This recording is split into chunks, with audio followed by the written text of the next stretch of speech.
welcome back to the Scarlet Faithful podcast. I'm Aaron Brightman. Welcome, as always, David Anderson. We're here to preview Rutgers at Illinois on NBC on noon on Saturday, November 1st. Happy Halloween. Recording this on Friday.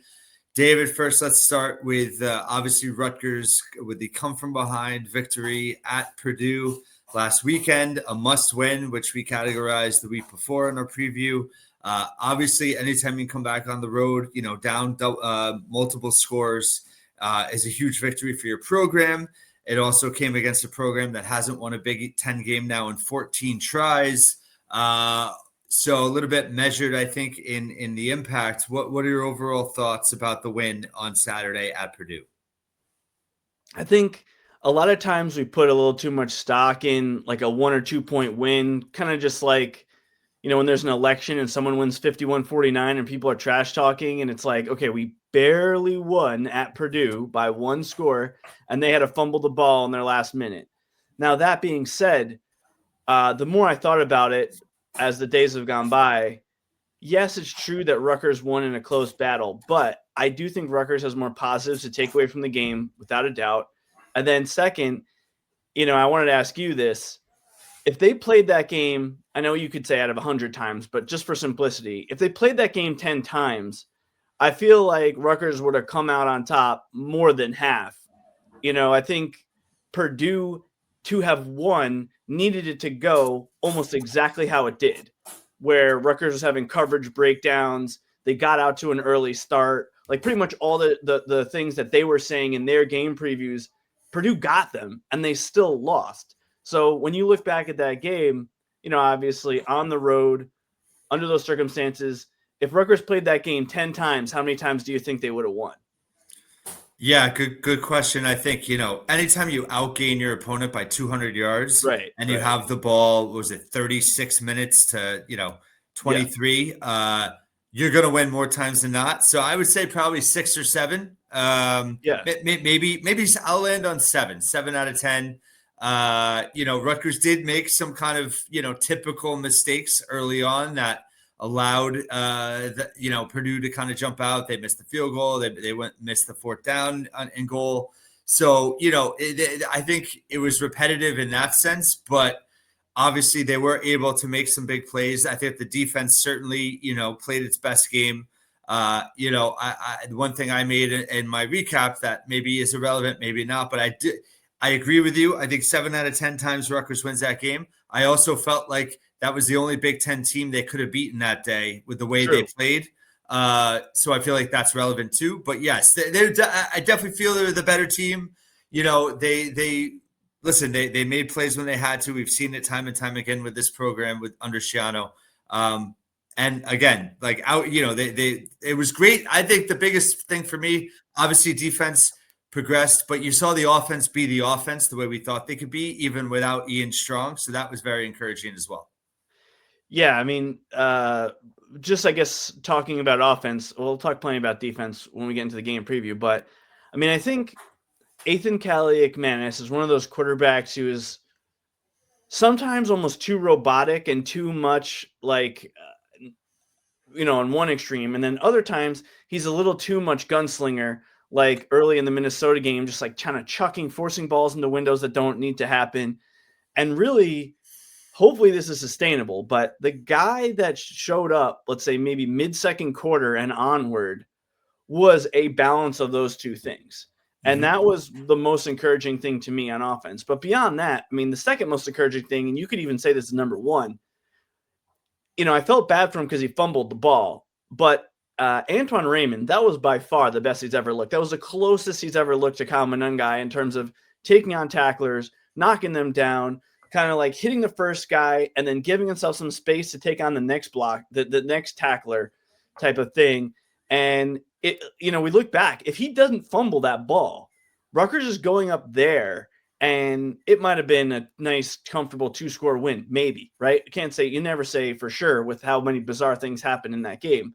But if he runs like that, you're not going to have games like we've seen sometimes earlier this year, like against Washington, where, if he could have just plowed over a few more tacklers, they might have hung in that game longer. Not going they would have won, but and then obviously Jayshon Benjamin, one of the most bizarre things I've ever seen, I was going to ask you this, in all your years of watching Rutgers football, have you ever seen a player get hit from behind or the side more often and then get pushed for extra yards by the defender? Because every time he breaks the first level, if he gets to the second level, he's like running parallel, and then a guy will come from behind him and like push him forward for like 4 or 5 yards. It's almost like free yards. It's kind of one of the more bizarre things I've ever seen in a Rutgers back. Like, can you ever remember someone with that running style? No, and I think it's part of maybe his frame. He kind of like bounces off people, and he's like a little bit lighter. And I kind of now I want to go back and look and see how much is it him just churning his legs, moving forward momentum. But he has that innate kind of ability to do that, and that's obviously extremely valuable. And he's only been used in spurts, but he was very effective in that game. And to your point, I think a big difference with the offense this game, and it was obviously intentional in the game plan, maybe a little bit contrary to what we even suggested, but they were able to run the ball in critical spots. And on that last drive to kick that field goal, their ability to run in big chunks really was huge, because that got them into field goal range, and very comfortable field goal range, and the drive before that as well. So their ability to run the ball in the fourth quarter, like that win was very much how they won games the last 2 years of the Monungai. And it was intentional in the game plan, but the fact they were able to execute it. Now, I hate to be a pessimist, but I'm concerned they're not going to necessarily be able to do that against, other Big Ten teams. This will be an interesting test, and maybe I'm segueing too early. We can go back to Purdue, but I think that's really the key now moving forward is can this team get to 6 wins? Can they do it the way in which they beat Purdue? It's a good question. I mean, I guess we should just start pivoting to that, because in short, Illinois' defense sucks. And yet they still might be better than Rutgers and Purdue, because all 3 teams really struggle on defense. I mean, and the reason I might give a slight edge to Illinois is they just have less breakdowns than Rutgers. So, a lot of those things, like I think Purdue is actually a pretty good coverage team. But when Rutgers decided to go max protection, send only 2 guys out on a route, like eventually they just lost KJ Duff several times. I mean, even on that 72-yard touchdown, they had 4 guys covering 2 guys, right? And it almost might have been better off if they were in single coverage. Now, I think Duff could have high-pointed the ball. He could have come down with a 40-yard gain, but it wouldn't have been a 72-yard TD. And it wasn't even like a hardcore pick route. Like, they crossed, but the defenders kind of ran into each other rather than a Rutgers player causing this. Right. So, I mean, I think Illinois also struggles to generate pressure, just like Rutgers, just like Purdue. This is like a very similar type thing when they only have 4 guys. They do have Akis, though, who is a good defensive end. So what a lot of teams have done is they basically just doubled him and then singled up the other 3 guys. So what Illinois did try to do a little bit more at key passing situations against Washington was basically just go with 2 down linemen and have 2 guys stand up, because they're like, we're not getting any pass rush with the guy with his hand in the turf anyway. We might as well, in effect, run the Wisconsin defense of like a 2-4-5 in a sense.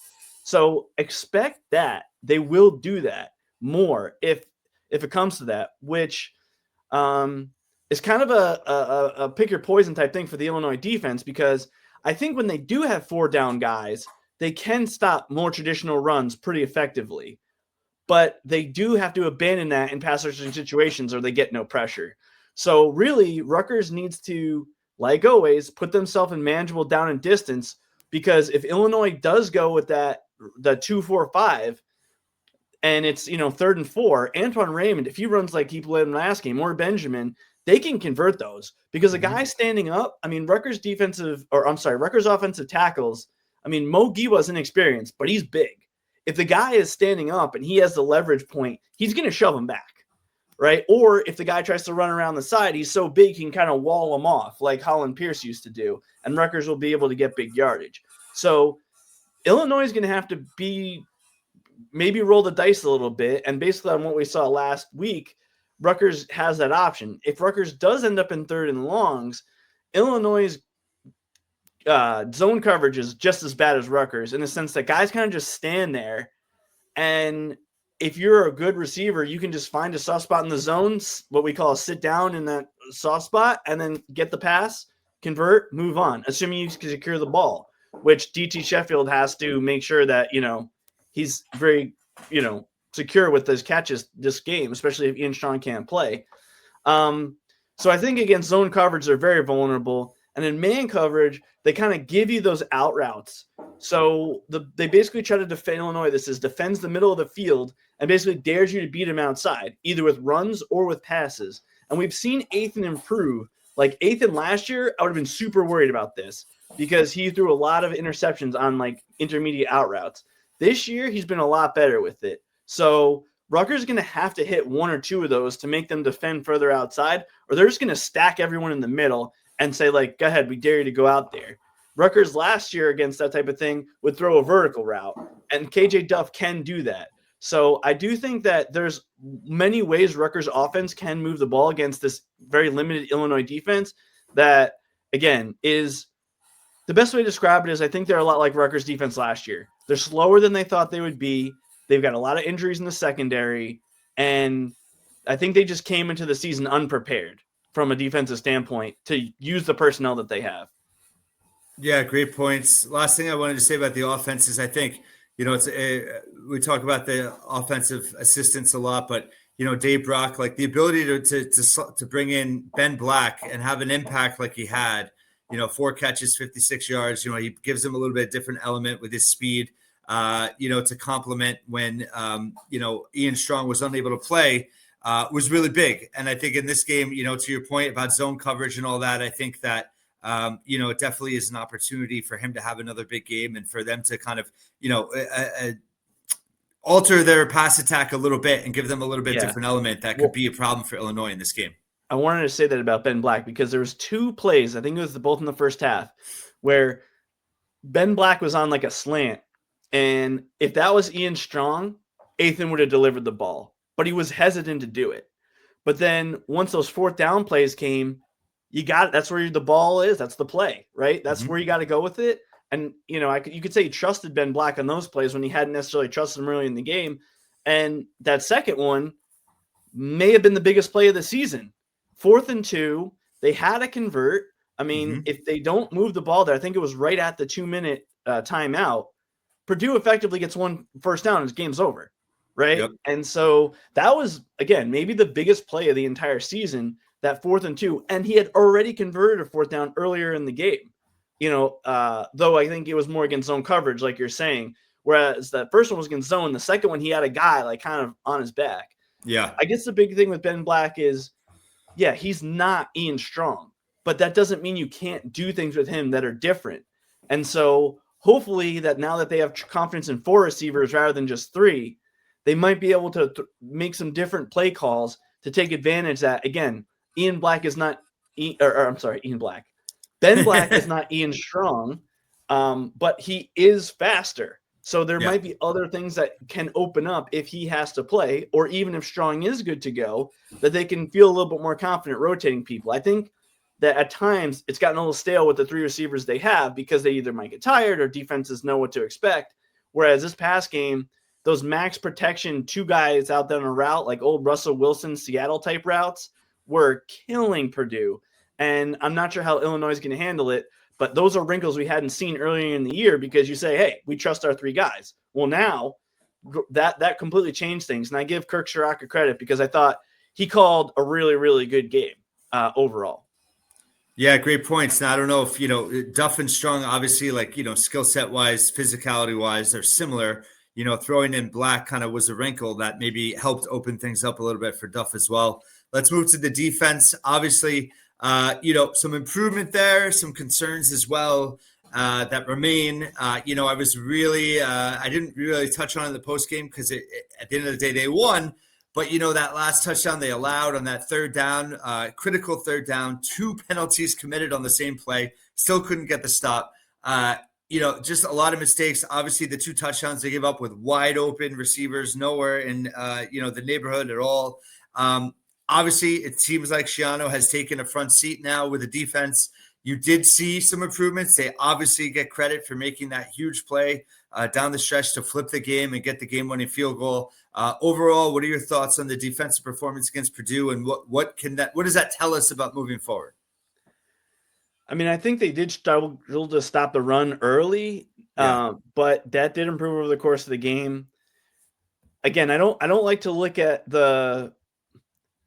and Brian Fonseca did mention it. Like, it's unfair to just say, oh, if you take out these big plays, the defense would have only allowed X number of yards, right? Which was like 120 or whatever, if you took out the 5 big plays. So that's really not fair. But what you can look at is the stop rate. So stop rate is like, are you stopping the opponent? What percentage of drives are you not letting them score? That's one. And then you can also look at the success rate of plays where were you able to, on first down stay on schedule in a sense. And so if you look at those stats, yes, the Rutgers defense outside of the big plays was doing a better job than they have at any time this season on a down-to-down basis. And so if they have coverage busts like they did against Purdue, there's no way they can win this game because Luke Altmaier is the savviest, or if you want to put Parker Navarro in there, 1A, 1B, savviest quarterbacks Rutgers will face. If he sees that he has 2 guys with only 1 defender, like that play where Jacoby Henderson was really asking for help, not only will Altmaier find it, he won't tip off the defense to the fact that he sees it. Mm-hmm. I think Mark Gronowski, who is, a more of like a moxie type guy, there are times where he kind of telegraphs that, oh, I see there's guys going to be open, and almost tips off the defense to run there. But there was plays for Illinois where Altmaier knew he had this type of situation and just ran it like normal and then went through his progressions like normal and then threw it to the open guy, waited for the guy to be 40 yards downfield.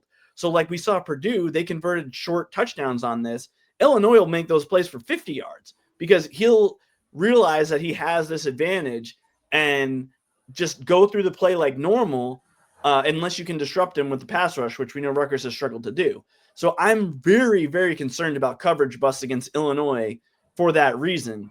That being said, Rutgers, like we said, they're 128th out of 136th in stop rate, which means opponents are scoring on a higher percentage of their drives than all but 8 teams in the country. And that includes FBS teams, right? Brutal. And so if Rutgers can just be average, if they can just roughly stop the opponent on half their drives, then they're going to give themselves a chance to win potentially. One of the things from a defensive standpoint that I think Rutgers did improve was like a little bit of those perimeter runs, as long as it wasn't a complete bust. Like that first run where the slowest man I've ever seen run for 60 yards outside of Steve Bono in a Chiefs uniform, that running back, like other than that, like they were on the edge pretty well. And so if they can do that, that kind of limits what Illinois can do because their run blocking has not been that great this year. And so they like to run some option to the outside. If Rutgers can contain that, then they'll have a shot. But again, all this goes out the window if there's major coverage busts on the defense. So for me, that's what I'm going to be looking on early is like, does Rutgers defense know how they want to line up? Illinois will run a lot of different formations at you. And so that's a lot for a defensive backfield to know what they need to do. The other thing I'll just last say before I pass it back to you is like, sometimes in college we would play teams like, for example, Cornell, and they would run the same formation for an entire drive. Okay. So they would run, now that's an extreme example, right? But they would run the same formation the whole drive and run every play they had in that formation. But if you start the drive knowing like this is how we're going to line up and we feel confident in how we can handle it, then you're going to stop it, right? Illinois is the opposite of that. They will run like a different formation, just like UCLA is now doing on every play of a drive. So if your defense isn't buttoned up, then, once you figure out how to line up against this one, you're going to, maybe on the next one you're confused. But what can happen there is sometimes the offense gets out of sorts. Because if you saw against Washington, Illinois had 2 plays where one was supposed to be a bubble screen and they didn't know what they were doing. Another one was an option where he had 2 guys to his right, an interesting like old school formation that also didn't work out because like not everyone knew what they were doing. So I do expect the Illinois offense might kind of rein that in a little bit and try to beat Rutgers head up with less option running and less putting Luke Altmaier in harm's way. So I do think there's ways that Rutgers can either be better, or Illinois might purposely not try to open their whole bag against Rutgers, thinking that they can make yardage without it. Any other things you want? I know I just talked a lot there, but other stuff you saw from Illinois that they may or may not use against Rutgers in this game? No, all great points. I mean, I think it's obviously always a key to a game, but when you're on the road, 2 games in a row, this Rutgers team, they have seemed to they're very momentum based in terms of they need to get off to a good start in this game. I think if you have another kind of, it seems like every first quarter, late first quarter, early second quarter, there's a mistake, there's a missed opportunity. If they can get through the first quarter clean, execute, score in the red zone, get out to a little bit of lead, or at least keep pace, I feel really good about it. I think that could kind of dictate to what Illinois does in the second half. If Illinois kind of ho-hums it and gets out to a, 2 to 3 score lead in the first half, then I think it's going to be pretty vanilla from there. Bielema not too far off from Schiano in terms of, kind of being conservative with the lead. I don't think it's something they're, that they'll look to, take risks if they don't need to. But at the same time, I think for Rutgers, it's what do they force Illinois to do to react based on how the game is going? Because I think Illinois would be thrilled to kind of have a ho-hum, 21-10, 28-7 win. And I think it's up to Rutgers to dictate, right? Still, we saw a more conservative game plan against Purdue. I still think they need to generate big plays against any defense in the Big Ten, especially Illinois in this game. I think that's how you throw Illinois out of their comfort zone, where if you can score quick, if you can make big plays and force their offense to have to respond, and maybe force them to have to go for the big play versus just ball control the way that obviously Bielema likes to play, similar to Schiano. One thing I wanted to bring up on defense that you had mentioned to me offline that wanted to just talk about his impact.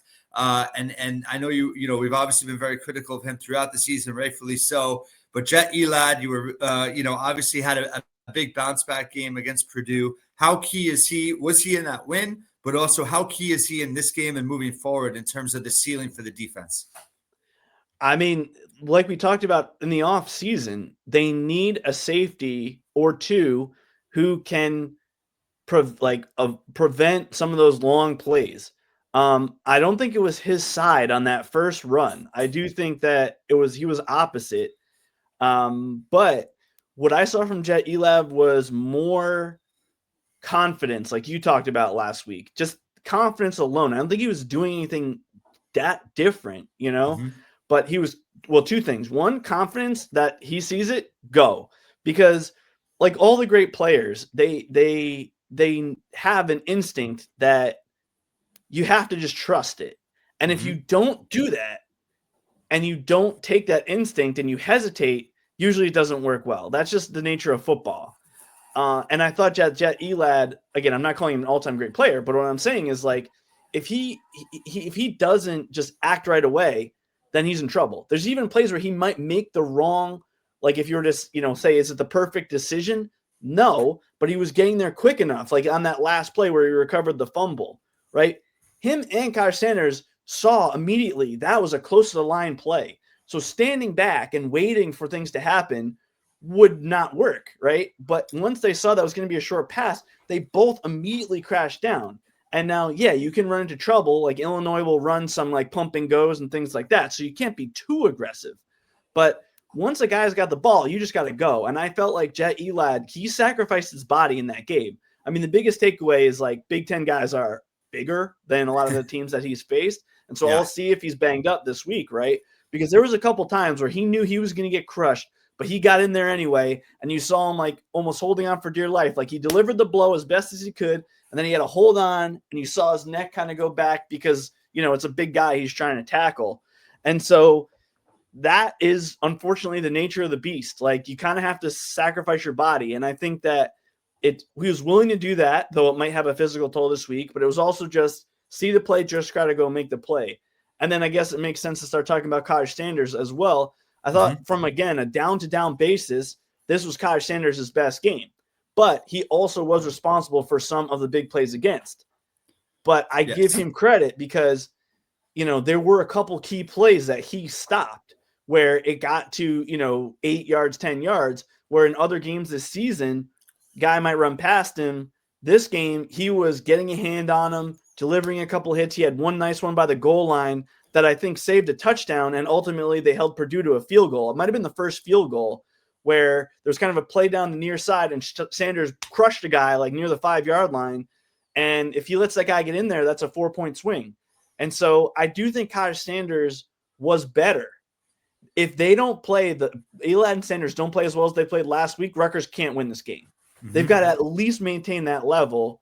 I don't know how much better Jet Elad can play than he did. I really don't. But Kaj Sanders still could play a little bit better. And if they can just cut out some of those poor angles or coverage busts, I think that's the Kaj Sanders we signed up for, that we saw a couple times last year. So again, safety play is going to be critical kind of to where you're going with this question for Rutgers to win this game. Yeah, absolutely. And maybe there's some hope there too, that just in terms of positioning, maybe things starting to slow down for this defense in terms of understanding how to play with each other. I think Shiano probably, has an impact there just in terms of him being a little bit more hands-on. And maybe the staff just, kind of understanding how to better utilize some of these players. Again, entirely new defense. We're now, past the midway point. They've had a bye week already. They have another one coming up, but hopefully in this game, this is an opportunity for the defense to take another step forward and it not be kind of just a one-off with Purdue, obviously one of the worst teams in the league, if not the worst. So you want to see against, a competent offense, this team be able to be a difference for the offense for Rutgers. Any final thoughts on this game? Obviously, a huge opportunity. If Rutgers can win this game, major momentum going into Maryland with an opportunity to become bowl eligible. This does feel like a huge swing game for multiple reasons, but you lose this game, the path to a bowl seems, obviously Penn State looms at the end of the year, and that's a winnable game now. But this is one where this would certainly change the perception of the season. It would, really help the narrative for this season and really give Shiano kind of a feather in his cap for being able to turn around things pretty quickly, where 2 weeks ago, everyone had a right to be pretty negative. You lose this game, then it kind of goes back to, well, they beat Purdue and that's it. I won't bring up last year when Rutgers should have beaten Illinois. I won't bring it up, but anyway, is there a little bit of karma there that maybe Rutgers can get a break in this game that they shouldn't? I don't know. Rambling a bit, but what are your final thoughts on this matchup? Honestly, the best thing that happened to Rutgers is that Illinois lost last week. Because obviously in the old 4-team playoff model, conferences were incentivized, and you can't lie about that. And now, we've seen with the betting scandals and everyone, seeing how games are influenced. I mean, if you watch that Illinois-Washington game, Washington fans were furious about the way that game was called. And honestly, I rewatched it and had to sympathize with them. I mean, everything that was questionable kind of went against Washington early on in that game. And the reason I think that is because let's say Illinois would have won last week. They would have been sitting at 6-2, and they've got Rutgers, Maryland, Wisconsin, Northwestern. There was easily a path for them to go 10-2 and not have beat anybody of consequence other than that nice game they had against USC, right? And so when you look at it in that way, I do think now there's less of a incentive for the conference to really tell the officials, hey, look the way of Illinois in this game. Washington I know both teams came in 5-2, and I don't want to belabor this point too much, but Washington's still got to play Oregon. So Washington's going to end up with at least 3 losses. There was a path that Illinois could have only had 2. And the conference wants as many teams as they can to be on the bubble of that playoff. And rightfully so. I mean, honestly, as sad as it is for us, it's good from a revenue standpoint. And so, I think Illinois was exposed. They should have gotten beat much worse against Washington than Rutgers even did. I mean, Rutgers played better against Washington than Illinois by far. And even then, we kind of got smoked, right? So, part of it is Illinois is not as good maybe as we thought. But then when you look at it, they were 5-3, I guess it was, playing against Rutgers last year. Yeah. So from a record standpoint, they're almost in the exact same spot. Last year they were ranked. This year they're just outside the top 25. So I don't think they're that much different than they were last year. Rutgers, on the other hand, is definitely not where they were last year, but that doesn't mean it's not a winnable game. I think a lot of things have to go right for Rutgers to win, but we've been waiting and waiting and waiting for one of these games where Rutgers plays a team that's a little better than them and pull it off. And this is definitely an opportunity because, again, we talk about team talent. Yeah, Illinois is a better, more organized team, but they don't have better players than Rutgers up and down the lineup. They've got maybe a better pass rusher for, and Akis is big. Their quarterback is maybe a slightly better, and he was a higher ranked recruit than Athan. But when you look at their team, they're not faster. They're not stronger. This is going to come down to coaching and execution to win this game. And so that's why I think Rutgers has an opportunity here, because they're not going to be at a major talent disadvantage in this game. So again, do I think Rutgers will win? I predicted them to win preseason for all the reasons I just said. We did. I would say on the road, both teams had, Illinois had a bye 2 weeks ago. I think they kind of put all their eggs in the Washington basket. They're definitely going to be in for an emotional letdown because they know they're probably not making the playoff now with their circumstances.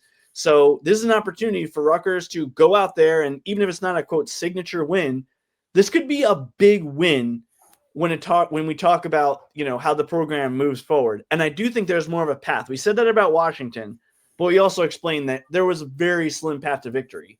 There are a couple different ways Rutgers offense can win this game, and assuming their defense doesn't have a lot of breakdowns. Yeah, excellent points. I think definitely, this is one where Rutgers, if they can do it, it will go a long way towards, even if the season doesn't end the way we want it, this is certainly a quality opponent that they could, perception-wise too, which does matter, right, on the recruiting trail and across the conference. This is a statement opportunity for them. I think, also just in terms of how the season's gone, and how last year ended with this opponent, and this is a program that, Illinois is certainly ahead of Rutgers, but to your point, on paper, there's really not a whole lot of differences. So this would be big for them. And we'll see what happens. We didn't even mention the biggest snub in Big Ten, for Rutgers with KJ Tuff not getting Offensive Player of the Week. And people always gripe when Rutgers players don't get it, but I feel like of any case we've had, this is the most egregious case of a Rutgers player not getting. You can say he single-handedly won the game. Does that count for something? Well, yeah, but also the two players that won, is no disrespect to Boston, and I forget who else won it. But the running back for Michigan. But they had very good games, but they had 150 yards and a touch. He had 241 yards on 6 catches. And to your point, was the biggest reason they won the game. So, listen, Rutgers with a chip on their shoulder is something I like. I think they have a chance to do that this week, and we'll see what happens. But obviously, a huge opportunity for the program and really a critical point of the season as we enter November. The home stretch. David, thanks so much for being back as always. Thanks so much for listening. And we'll be back soon. Thanks so much. And hopefully Rutgers can pull out a big victory on Saturday, noon on NBC at Illinois. Go Knights.